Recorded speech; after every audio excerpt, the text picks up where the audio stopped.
everyone, welcome back to IAS Cafe. My name is Priyanka. As you all know, we are discussing previous year's questions of UPSC prelims on this platform. Polity subject के PYQs के सारे videos upload हो चुके हैं, आप please हमारे पहले के वीडियोस में जाके चेक करें। साइंस एंड टेक में हम ऑलरेडी 42 क्वेश्चन डिस्कस कर चुके हैं। आज के इस वीडियो में हम स्टार्ट करेंगे हमारे 43rd क्वेश्चन से। कोशिश करेंगे कि कल तक पूरा साइंस एंड टेक को खत्म कर दे और फिर हम एनवायरमेंट के क्वेश्चंस को रिपीट करेंगे। स्टार्ट करते हैं आज के पहले सवाल की तरफ। Question number 43। क्वेश्चन को स्टार्ट करने से पहले छोटा सा रिक्वेस्ट, आप हमें सपोर्ट करने के लिए हमारे चैनल को सब्सक्राइब कर सकते हैं, लाइक और शेयर कर सकते हैं। ठीक है, अब बढ़ते हैं पहले सवाल की तरफ। बोल रहा है कि the surface of the lake is frozen in the severe winter. कि आपके पास क्वेश्चन नंबर 43 है दैट कोई भी एक लेक है, ऑब्वियसली इस लेक में पानी है, कि बहुत ही ज्यादा एक्सट्रीम कोल्ड कंडीशंस है। इस कोल्ड कंडीशन के अंदर ये लेक का जो सरफेस है वो पूरी तरह से आइस्ड है, जम चुका है, फ्रोजन है, लेकिन इसके नीचे का जो पानी है वो अभी भी आपको लिक्विड स्टेट के अंदर मिलता है। तो इसका रीजन क्या है? पहला स्टेटमेंट है that ice is a bad conductor of heat. Second statement है since the surface of the lake is at the same temperature as the air, no heat is lost. Third, the density of water is maximum at 4 degree centigrade. देखो उसका answer होएगा सी कि जो water की जो density होती है वो 4 डिग्री सेंटीग्रेड पे मैक्सिमम होती है। अब इसको समझते हैं कैसे। जब कोई भी लिक्विड जो है आप उसको ठंडा करते हो, मतलब मान लो कि आपके पास गर्म पानी है, वो गर्म पानी को जब आप ठंडा करोगे तो उसकी डेंसिटी बढ़ेगी, लेकिन जो पानी होता है उसकी 4 डिग्री सेंटीग्रेड पे जो डेंसिटी होती है वो मैक्सिमम होती है। मतलब आपने 50 डिग्री सेंटीग्रेड था, फिर उसको कम किया, 40 डिग्री कम किया, 30 डिग्री, 20 डिग्री, इस तरह से आप टेम्परेचर्स को कम करते हुए जा रहे हो और जो वार्म वाटर है वो पूरी तरह से ठंडा हो रहा है। लेकिन जब टेम्परेचर 4 डिग्री सेंटीग्रेड पे पहुंच जाता है तब वाटर का जो डेंसिटी होता है वो मैक्सिमम होता है। अब इसके बाद में वो और ज्यादा डेंस नहीं हो पाता, जबकि आपको severe condition of temperature 4 degree centigrade से भी कम जाएगा, लेकिन डेंसिटी नहीं वो चेंज हो रही है। तो ये रीजन है कि जो ऊपर वाला जो पोर्शन होता है वो फ्रोस्ट होता है और नीचे का जो पोर्शन है वो लिक्विड होता है। तो क्वेश्चन नंबर 43 का आंसर जो है वो हो जाएगा C. Now moving towards the next question, that is question number 44। In a married couple adopted a male child. मान लो कि एक मैरिड कपल है जिसमें आपके पास एक है फीमेल और दूसरा है आपके पास मेल। कुछ साल बाद ये जो आपके पास कपल है उन्होंने एक बच्चा जो है अडॉप्ट किया, लेकिन शादी के कुछ साल बाद ही इनके जुड़वा बच्चे भी हो जाते हैं, ट्विंस बच्चे भी हो जाते हैं। ठीक है, that is a married couple adopted a male child, a few years later twin boys were born to them. So the blood group of couple is AB positive and O negative। मतलब एक का जो blood group है वो है आपके पास AB positive और जो आपके पास दूसरा है उसका जो ब्लड ग्रुप है वो क्या हो जाएगा, आपके पास O नेगेटिव दे रखा है, राइट। अब यहाँ पे बोला कि जो ब्लड ग्रुप है ऑफ 3 सन इज, यानी कि एक का मतलब 3 बच्चे हो गए ना अब इस कपल के, तो एक का blood group A positive, B positive और O पॉजिटिव। आपको ये बताना कि जो बच्चा गोद लिया था, एडॉप्टेड था, उसका क्या ब्लड ग्रुप है। इट इज वेरी सिंपल, आप क्या करो कि AB प्लस और O माइनस से जो उनके रियल बच्चे हैं उनका ब्लड ग्रुप निकाल दो और जो बचा वो किसका हो जाएगा, एडॉप्टेड जो सन है उसका ग्रुप हो जाएगा। ठीक है, now moving towards the next question. The function of heavy water in a nuclear reactor is. इसको आप जितने ज्यादा स्टार लगा सकते हो उसको लगा लेना, क्योंकि आज की डेट में न्यूक्लियर एनर्जी बहुत ही इंपॉर्टेंट टॉपिक है। न्यूक्लियर एनर्जी से रिलेटेड बहुत क्वेश्चन मिलेंगे। अब न्यूक्लियर एनर्जी को जब आप पढ़ते हो, यानी इसके अंदर हम एक रेडियो एक्टिविटी के बारे में बात करते हैं। मतलब कुछ एलिमेंट्स होते हैं, कुछ एटम्स, फॉर एग्जांपल यूरेनियम होता है, तो इनके जो आउटरमोस्ट शेल होता है, आउटरमोस्ट जो शेल होता है उसमें ऑक्टेट जो है वो कंप्लीट नहीं होता। ये बहुत ही ज्यादा अनस्टेबल जो होते हैं एटम्स होते हैं। तो ये अपने आप को स्टेबल बनाने के लिए इलेक्ट्रॉन्स को लूज करते रहते हैं या फिर गेन करते रहते हैं। So here when we talk about the losing of electron, that is the helium plus ये रिलीज कर रहे होते हैं, इनको बोलते हैं रेडियो एक्टिविटी। तो ये तो रीजन हो जाएगा रेडियो एक्टिविटी का, न्यूक्लियर एनर्जी। अब ये जब रिएक्शंस होती है तो वो न्यूक्लियर रिएक्टर के अंदर होती है। इस न्यूक्लियर रिएक्टर के अंदर एक तो होगी आपके पास रॉड फ्यूल, यानी कि फ्यूल रॉड जो जल रही होगी, और एक यहाँ पे होता है control, I am sorry, moderate जो रॉड होती है, मॉडरेटर, जो कि पूरी न्यूक्लियर रिएक्शन को मॉडरेट करती है। तो वहां पे हैवी वाटर का काम होता है, प्लस ग्रेफाइट भी काम आता है, हैवी वाटर प्लस ग्रेफाइट। ठीक है, तो क्या क्या यहाँ पे काम आएगा, आपके पास हैवी वाटर काम आएगा, और उसी के साथ आपको यहाँ पे क्या देखने के लिए मिलेगा, ग्रेफाइट मिलेगा। लेकिन अब यहाँ पे बात हो रही है कि ये काम किस लिए आता है। दो चीज हम यहाँ पे बार बार याद रखेंगे कि हमारे पास न्यूक्लियर रिएक्टर है, और ये जो आपके पास न्यूक्लियर रिएक्टर है ये आपके तीन चीजों से बना है। इसमें एक आपके पास फ्यूल रॉड होगी, फ्यूल रॉड जो है उसके बाद में आपके पास यहाँ पे क्या होएगा, मॉडरेटर होगा, जो कि किसका बना हुआ है, आपके पास वाटर का बना हुआ है और ग्रेफाइट का बना हुआ है। तो अगर हम क्वेश्चन नंबर 45 के बारे में बात करते हैं, यानी हैवी वाटर का यहाँ पे क्या रूल, क्या जो फंक्शन है वो होने वाला है कि ये क्या करता है, जो स्पीड है न्यूट्रॉन्स की उसको धीमे करता है, मॉडरेट कर देता है। तो आंसर हो जाएगा ए।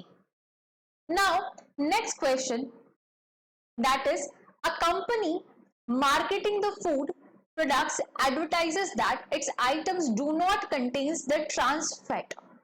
What does this campaign signifies to the customers? यानी कंपनी कह रही है कि भाई हमारा जो फूड है उसमें ट्रांस फैट नहीं होता। इसका मतलब वो कंपनी क्या कहना चाह रही है। तो कॉमन सेंस की बात है कि आपको ट्रांस फैट के बारे में पता होना चाहिए। तो पहले एक बार ऑप्शन देख लो। ऑप्शन नंबर 1 बोल रहा है the food products are not made up of the hydrogenated oil. दूसरा, the food products are not made up of the animal fat or the oil.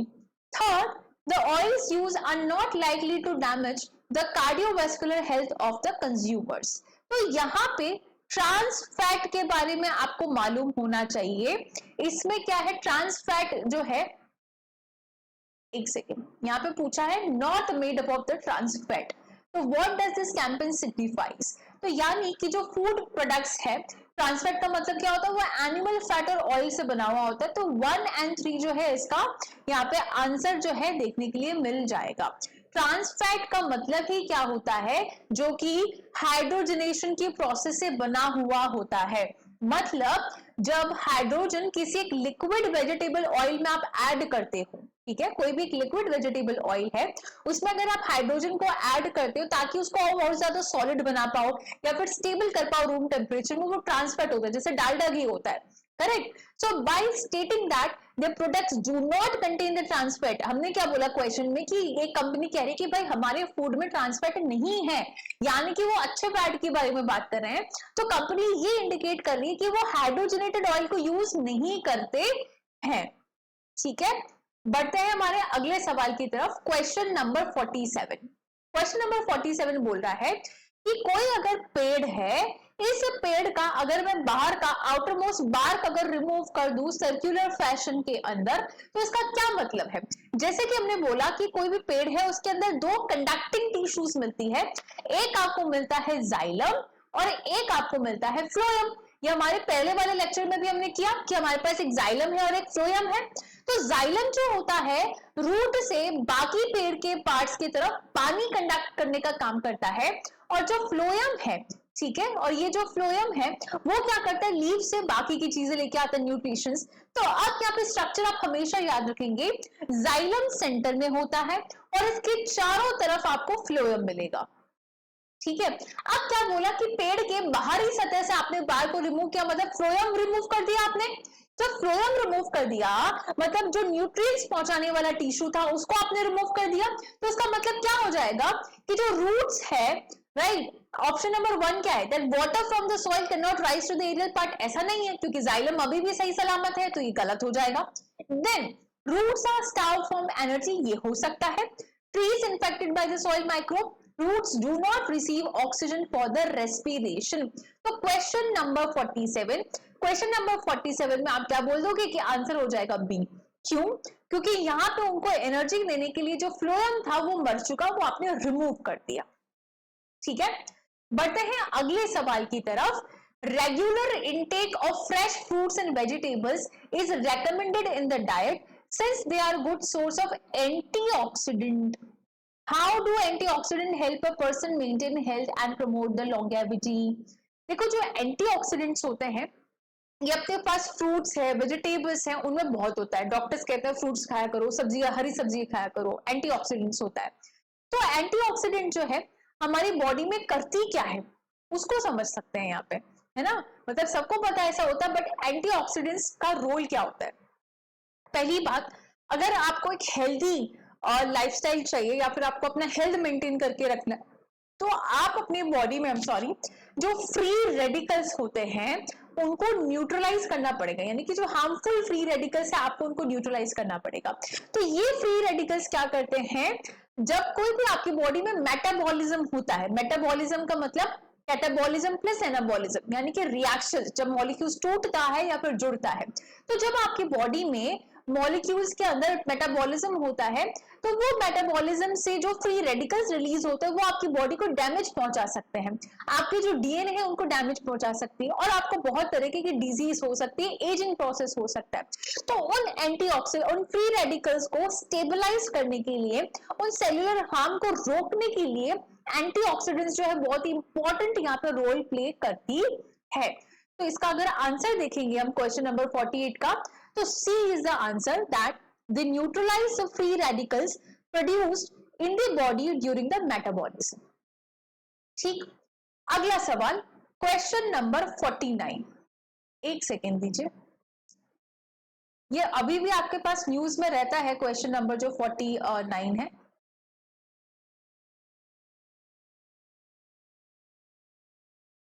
It is about aspartame. Aspartame बहुत बार news में रहा है। एस्पार्टिम आप सबको मालूम होना चाहिए अबाउट द एस्पार्टिम। एस्पार्टिम जो है एक आर्टिफिशियल स्वीटनर है sold in the market.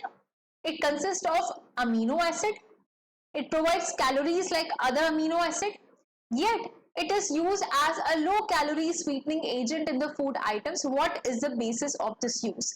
Artificial sweetener की तरह एस्पार्टिम करता है, जो नॉर्मली टेबल शुगर आपकी होती है उससे 2-3 गुना, मतलब बहुत ज्यादा एक्चुअली मीठा होता है टेस्ट के अंदर। तो जो भी लोग शुगर फ्री डाइट पे बोलते हैं कि हमको डाइट कोक दे दो, ये दे दो, तो उसके अंदर होता है एस्पार्टिम। ठीक है, तो अब देखते हैं कि aspartame is as sweet as table sugar. तो ये स्टेटमेंट तो यही गलत हो गया, क्योंकि compare to the table sugar aspartame बहुत ज्यादा स्वीट होती है। Second, when aspartame is used in the food processing, the sweet taste remains, but it becomes resistant to the oxidation. Third, aspartame is as sweet as sugar. Galat. Aspartame is several times sweeter than a table sugar. Hence, food items made with the small quantities of aspartame yield fewer calories on the oxidation. तो यहाँ पे clear cut दिख रहा है कि इसका answer क्या है, डी है। बढ़ते हैं हमारे अगले सवाल की तरफ। अगला सवाल है, what is the difference between a CFL and the LED lamp? ये बेसिक सवाल है, ये बहुत ही बेसिक सवाल है। आप 2 मिनट सोच के देखिए, कॉमन सेंस से आपको ये क्वेश्चन हो जाएगा कि CFL जो है और आपके पास जो लेड होता है उसमें क्या डिफरेंस है। अगर हम फुल फॉर्म की बात करें CFL की, उसको हम बोलते हैं कॉम्पैक्ट फ्लोरोसेंट लैंप।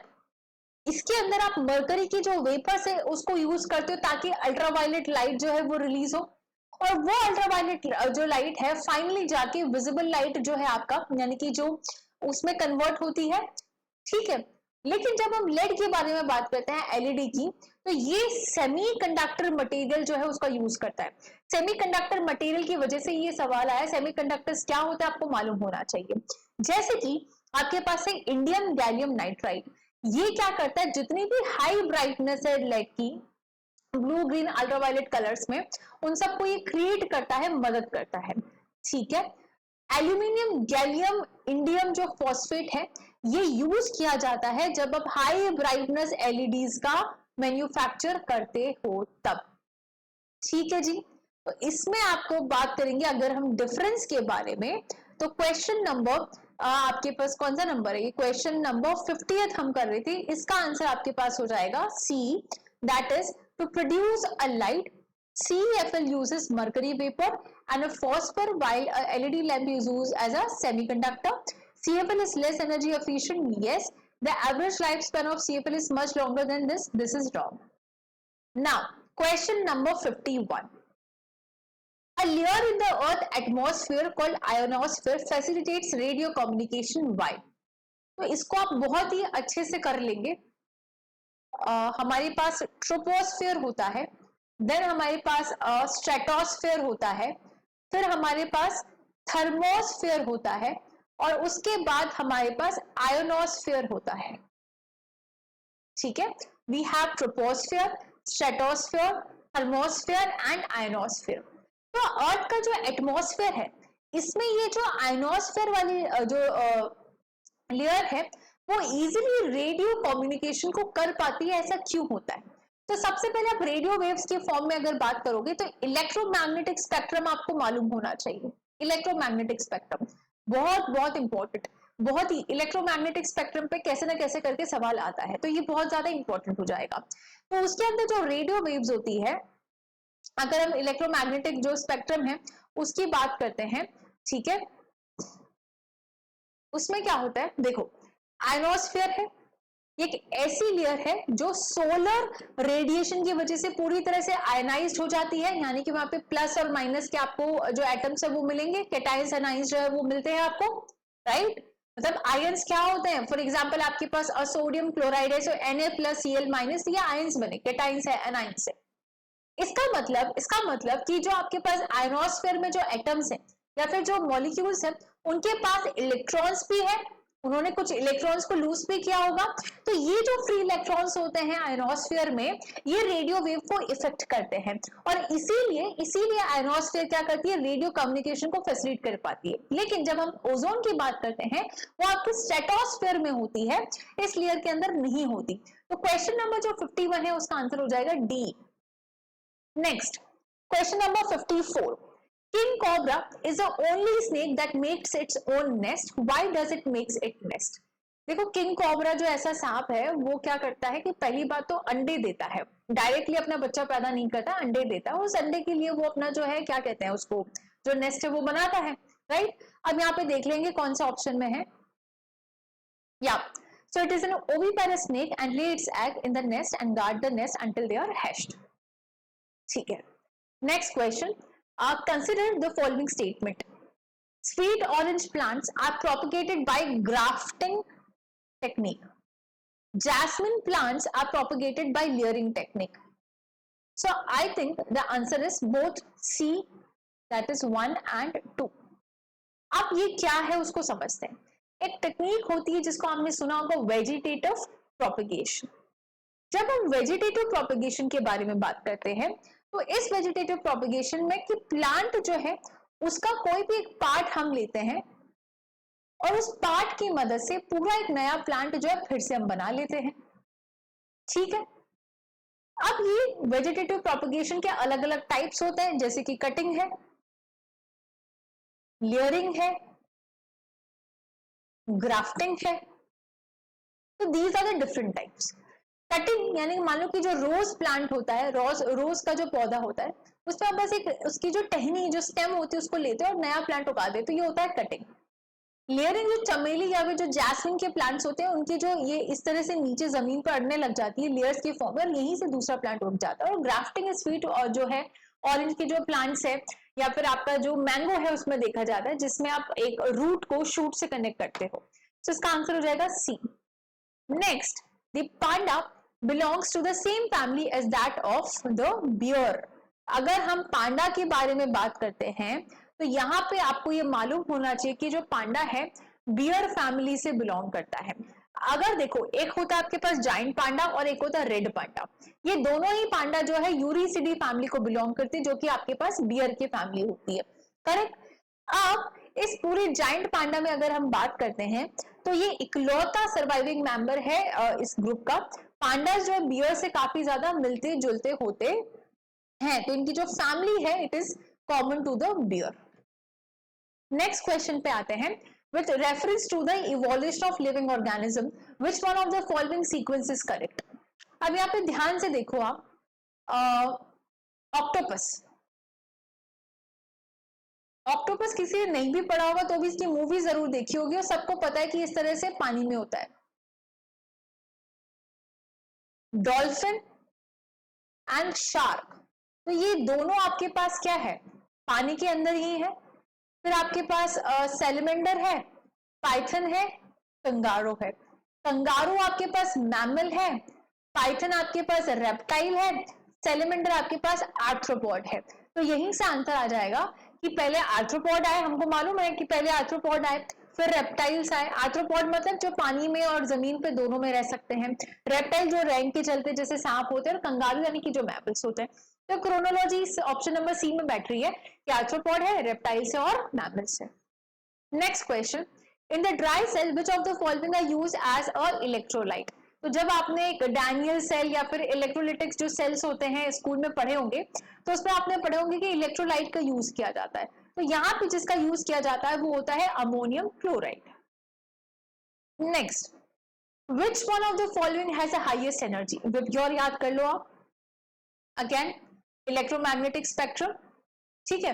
तो यहां से जब आप जाते हो तो क्या होता है, वेवलेंथ फिर बढ़ती जाती है, तो मतलब एनर्जी जो है वो घटती जाती है। तो ब्लू की जो एनर्जी है वो यहाँ पे सबसे ज्यादा देखने के लिए मिलेगी।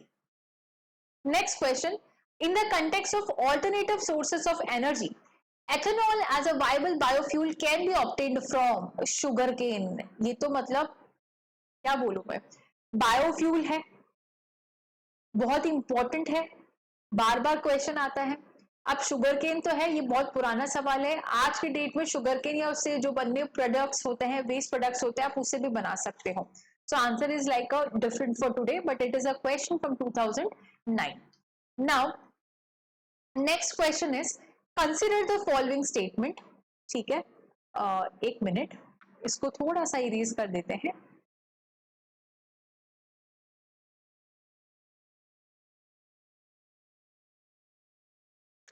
Okay. So next question is, consider the following: camphor, shikori, vanilla, which are the plant products? तो basically तीनों ही plant products है, ये थोड़ा सा static part था। अगला question है आपके पास, that in the making of the saffron spice, which one of the following part of plant is used? ये अगर आपने pollination पढ़ा है, pollination में आपके पास एक मेल ऑर्गन होता है फ्लावर में और एक फीमेल ऑर्गन होता है। मेल में आपके पास जो पढ़ते हो और फीमेल में जो पढ़ते हो इसमें डिफरेंस है।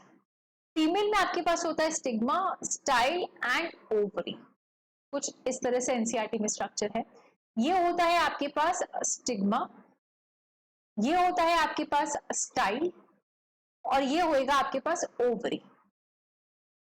स्टिग्मा स्टिकी पार्ट है, यानी पोलन ग्रेन जो है यहाँ पे आके चिपक जाते हैं, और फिर स्टाइल के थ्रू जो ट्यूब लाइक स्ट्रक्चर है ओवरी तक पहुंचते हैं। तो ये जो आपके पास सैफ्रॉन या केसर होता है, ये आप उसके स्टिग्मा से बनाते हो, ठीक है। किससे बनाते हो आप, उसका जो स्टिग्मा वाला जो पोर्शन है वहां से ये आपके पास बन रहा होता है। Now next question is, a person is sitting in a car which is at a rest, the reaction from the road at each of the four wheel of the car is R. When the car runs on a straight line level road, how will the reaction at either of the front wheel vary? ये भी आपके पास actually common sense का question था। कोई भी object, सबसे पहली बात तो अगर रेस्ट पे होता है, इस चीज को आप समझो कि कोई भी ऑब्जेक्ट अगर रेस्ट पे है तो उसके ऊपर जो ग्रेविटेशन फोर्स लगता है उसको बैलेंस करने के लिए वो ऑब्जेक्ट भी ऊपर की तरह एक फोर्स लगाता है जिसको बोलते हैं रिएक्शन फोर्स, ठीक। अब यहाँ पे बोल रहा है कि एक गाड़ी जो है वो रेस्ट पे है, तब the reaction from the road at each of the four wall, जो कार की जो व्हील है उस पे आर लग रहा है। अब जब वो गाड़ी ऐसे चल रही है, स्ट्रेट लेवल रोड पे है, तो जो पहिए हैं, ठीक है, उन पे कैसे वेरी करता है, तो जो टोटल आर था आपके पास चारों पहियों पे जो आर लग रहा था उससे कम ही होगा ना, तो ये क्या हो जाएगा, it will be less than R. अगला सवाल, consider the following statement about the probiotic food. ये प्रोबायोटिक फिर से आ गया। प्रोबायोटिक पहला सवाल हमने करा था जो कि अभी 1-2 साल पहले ही पूछा गया। प्रोबायोटिक मतलब बैक्टीरिया होते हैं। बैक्टीरिया दो तरह के होते हैं, गुड बैक्टीरिया होता है और एक बैड बैक्टीरिया होता है। प्रोबैक्टीरिया आपके पास गुड बैक्टीरिया होता है जो आपके पास गट में होता है, जो कि आपके पास गट हेल्थ को मेंटेन करता है। तो ये आपके पास प्रोबायोटिक जो फूड है, it contains live bacteria which are considered beneficial to the humans. So probiotic food help in maintaining the gut flora. तो ये हो जाएगा आपके पास करेक्ट। नेक्स्ट क्वेश्चन है आपके पास, in the human body the liver has an important role in the fat digestion. फिर इन्होंने दिया है that liver produces two important fat digesting enzyme. तो देखो इसमें असर्शन तो जो है वो करेक्ट हो जाएगा। फिर से यहाँ पे नजर करेंगे आपकी जो असर्शन है, ठीक है, वो यहाँ पे ट्रू हो जाएगा क्योंकि ये बिल्कुल सही बात बोल रहा है कि जो लिवर है उसका बहुत इंपॉर्टेंट रोल होता है हमारे बॉडी में डाइजेशन के अंदर। ये बाइल को प्रोड्यूस करता है। बाइल क्या होता है, ग्रीन या येलोइश कलर का फ्लूइड होता है जो कि आपके पास बॉडी में जो गॉल ब्लैडर है उसके अंदर स्टोर रहता है और वहां से वो रिलीज होकर स्मॉल इंटेस्टाइन में जाता है जब आप फूड खाते हो। तो ये जो बाइल होता है इसमें बहुत सारे केमिकल्स होते हैं, ये बहुत सारे एसिड होते हैं जो कि आपके फूड को यानी कि जो फैट है उसको छोटे छोटे पार्ट्स में तोड़ने में मदद करता है। ये जो छोटे छोटे ड्रॉपलेट्स हैं वो फिर आप इजीली जो है एंजाइम के थ्रू डाइजेस्ट कर पाते हो स्मॉल इंटेस्टाइन में। क्लियर है। अगर कुछ डाइजेस्टिव एंजाइम्स के बारे में बात करूं जैसे कि लाइपेज है, कोलेस्ट्रॉल एस्टरेसिस होता है, फॉस्फोलाइपेज होता है, लेकिन सेकंड यहाँ पे रीजन दिया कि जो लिवर है वो फैट डाइजेस्टिंग एंजाइम प्रोड्यूस करते नहीं। यहाँ पे पेनक्रियास जो होता है ये जो फैट डाइजेस्टिंग एंजाइम है उसको यहाँ पे बनाता है। ठीक है, तो यहाँ पे असर्शन सही है बट जो रीजन इसका दे रखा है वो गलत हो जाएगा। बढ़ते हैं अगले सवाल की तरफ, that for which one of the following snake, sorry ये क्वेश्चन मिस हो गया, which one of the following is an insectivorous plant। Actually एक प्लांट ऐसा होता है वो क्या करता है, इस तरह से जो लीव्स होती है ना, जैसे आसपास मच्छर होता है ऐसे ढक्कन की तरफ खुलता है, मच्छर को खा लेता है फिर ढक्कन बंद कर देता है। तो ये तरह की जो प्लांट है उसको हम बोलते हैं पिचर प्लांट और ये इंसेक्ट को खाते हैं तो they are insectivorous plant. Next question, for which one of the following snake is diet mainly composed of other snake. फिर से इसी सांप पे क्वेश्चन आ गया है, अभी अभी हमने स्नेक का क्वेश्चन किया था। इन्होंने किंग कोबरा के बारे में पूछा था कि वो अपना जो नेस्ट है वो बनाता है और यहाँ पे किंग कोबरा जो है दूसरों को खाता भी है, that is king cobra. Next, in which one of the following kind of organisms the phenomena found wherein the female kills the male, ये स्पाइडर में देखा जाता है। ये इंटरेस्टिंग क्वेश्चन है, एनवायरमेंट की स्पीशीज से भी आप इसको रिलेट कर सकते हो। इसमें से आपको ऑड वन आउट बताना है। इन्होंने पूछा कि एप जो है वो कौन सा नहीं है। देखो सब यूजुअली सोचते एप यानी कि बंदा, ना ना ना। जब हम एप के बारे में बात करते हैं और जब हम बंदरों की बात करते हैं, मंकीज, उनमें आप देखना उनकी पूंछ होती है, लेकिन जो ऐप होते हैं, एप होते हैं, उनकी पूंछ नहीं होती है। तो यहाँ पे लंगूर जो है वो मंकी वाली कैटेगरी में आएगा, इनकी पूंछ होती है। लेकिन जो ऑरंगुटन है, गुरीला है, गिब्बन है, इनकी आपको पूंछ नहीं दिखेगी। तो यहाँ पे जो एप यानी कि जो मंकी वाली कैटेगरी वो लंगूर की हो जाएगी। ठीक है, नेक्स्ट है, which one among the following lays eggs and does not produce the young ones directly। फिर से आपके पास उसी तरह का क्वेश्चन है मैमल्स को लेके, या फिर कौन ऐसा है जो कि अपना जो अंडे देके वो कर रहा है, बर्थ कर रहा है, उनके बारे में सवाल है। तो इसमें हो जाएगा एकिडना। ठीक है, this is your echidna. Next question again very very important, this is related to the gases. A mixture of which one of the following pairs of the gases is the cause of occurrence of most of explosion in the mines।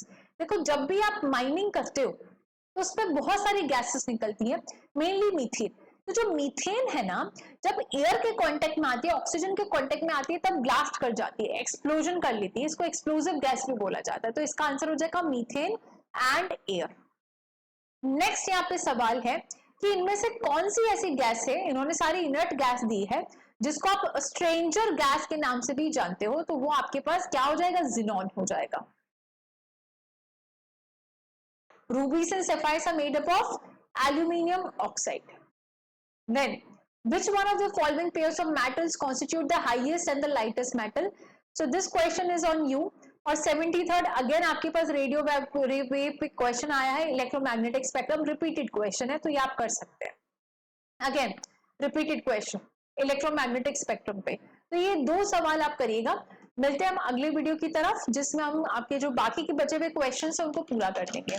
ठीक है, थोड़ा सा speed up करेंगे ताकि सारे जो PYQs हम exam से पहले कवर करके जाए। ठीक है, आज के वीडियोस के लिए इतना ही था। प्लीज हमें सपोर्ट करें, हमारे चैनल को सपोर्ट करें, सब्सक्राइब करें, लाइक करें, शेयर करें। Thank you so much.